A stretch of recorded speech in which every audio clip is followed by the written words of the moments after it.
మావోయిస్టులు బేషరతుగా వాళ్ళు ఈ గన్స్ వదిలేసి వాళ్ళు లొంగిపోతే అయిపోద్ది కదా, మళ్ళీ చర్చలు అని చెప్పి బలం ఇప్పుడు ఆల్మోస్ట్ క్షీణ దశకు ఆంధ్రప్రదేశ్ తెలంగాణలో అయితే లేరు ఆల్మోస్ట్ మావోయిస్టులు, ఛత్తీస్గఢ్ లో కూడా ఒక మూలకు ఉన్నారు.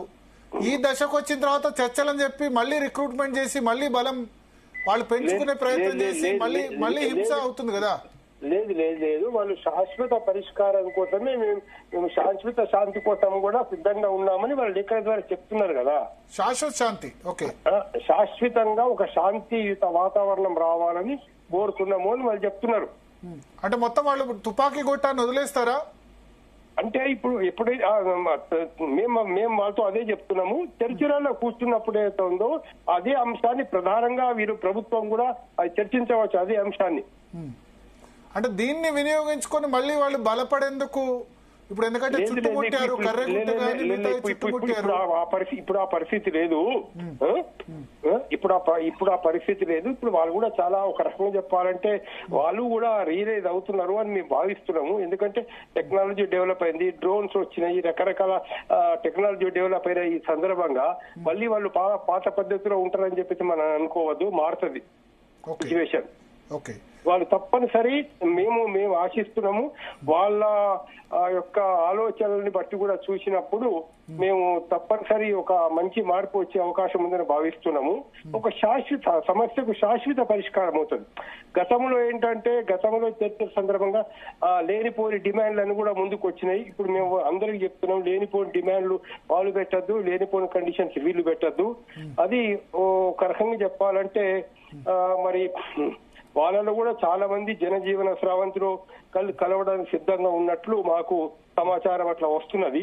అందులో అంటే ఓన్లీ ఇది ఛత్తీస్గఢ్ నాయకత్వం మొత్తం మావోయిస్ట్ పార్టీ అయినా మొత్తం మావోయిస్ట్ పార్టీ అండి. అంటే ఇప్పుడు వాళ్ళు ఏంటంటే కొన్ని డిఫరెంట్ ప్లేసెస్ లో ఉన్నారు. అందుకే వాళ్ళు ఏమని కోరుతున్నారంటే మేము మొత్తం ఆల్రెడీ నాయకత్వం అంతా ఒక దగ్గర కూర్చొని మాట్లాడుకోవడానికి కొంచెం అనుకూలమైన వాతావరణం కల్పించండి. ఒక నెల రోజుల దాకా ఎవరు కాల్పులు జరపని పరిస్థితి ఉంటే మేము అంతా కూడా ఒక ఫైనల్ డెసిషన్ కూడా వస్తామని చెప్పి చెప్తున్నారు. కానీ వివిధ ప్రాంతాల నుంచి వస్తున్నటువంటి వార్తల మేరకు అవుతుందో వాళ్ళు ఒక శాశ్వతమైన శాంతి కోసమే సిద్ధం అయ్యేటట్లు మనకు కనబడుతుంది. అంటే ఎవరు సార్, అంటే గణపతి స్థాయిలో జరుగుతుందా ఇది? ఇప్పుడు అది ఏ స్థాయిలో జరుగుతుంది అనేటటువంటిది ఇప్పుడు మనం చెప్పే పరిస్థితి లేదు అందులో. అంటే మీరు మాట్లాడారా ఆ స్థాయి నేతలతో మాట్లాడారా? చర్చలకు అంగీకరించినట్లయితే హలో సార్ చెప్పండి. చర్చలు ప్రారంభమైతే అవన్నీ వస్తాయండి. ఒకసారి ప్రభుత్వం కనుక కొంచెం అనుకూలమైన ఇప్పుడు వాళ్ళతో మేము మాట్లాడాలన్నా వాళ్ళు మాట్లాడాలన్న అవకాశం ఎక్కడుంది? మీతో మాట్లాడింది ఎవరు? ఛత్తీస్గఢ్ కమిటీ, రాష్ట్ర కమిటీ వరకా లేకపోతే ఇంకా పై స్థాయి వాళ్ళ? ఇప్పుడు జనరల్ గా మేము ఏంటంటే శాంతిని కోరేటటువంటి వాళ్ళంగా ఇరు పక్షాలకు చెప్తున్నాము, ఇది మంచి పద్ధతి కాదు, మీరు విరమించండి అని. మేము ఏ వర్తో సంబంధం లేకుండా మా అంతటా మేము చెప్తా ఉన్నాం శాంతి కమిటీ ద్వారా. ఎవరితో సంబంధం లేకుండానే, ఎవరితో సంబంధం లేకుండా. బట్ ఇప్పుడు వాళ్ళు అంటున్నారు, ఇప్పుడు మీరు అంటున్నారు కదా సార్, వాళ్ళ రకరకాల ప్రాంతాల్లో ఛత్తీస్గఢ్ లో, జార్ఖండ్ లో, మహారాష్ట్రలో అక్కడ ఉన్న వాళ్ళంతా కలిసి ఒక నెల రోజులు సీజ్ ఫైర్ చేస్తే వాళ్ళలో వాళ్ళు చర్చించుకొని అది మొత్తం తుపాకీ గొట్టాన్ని కూడా వదిలేయచ్చు. ఆ పాసిబిలిటీ కూడా ఉంది. పాసిబిలిటీ ఉంది, రైట్. అంటే మీరేం సజెస్ట్ చేశారు? వాళ్ళు ఎన్నికల్లో కంటెస్ట్ చేయమని చెప్పారా, రాజకీయ పార్టీ పెట్టమని చెప్పారా? మీ సలహా ఏంది? ఇప్పుడు ఏం చేయాలి మావోయిస్టులు?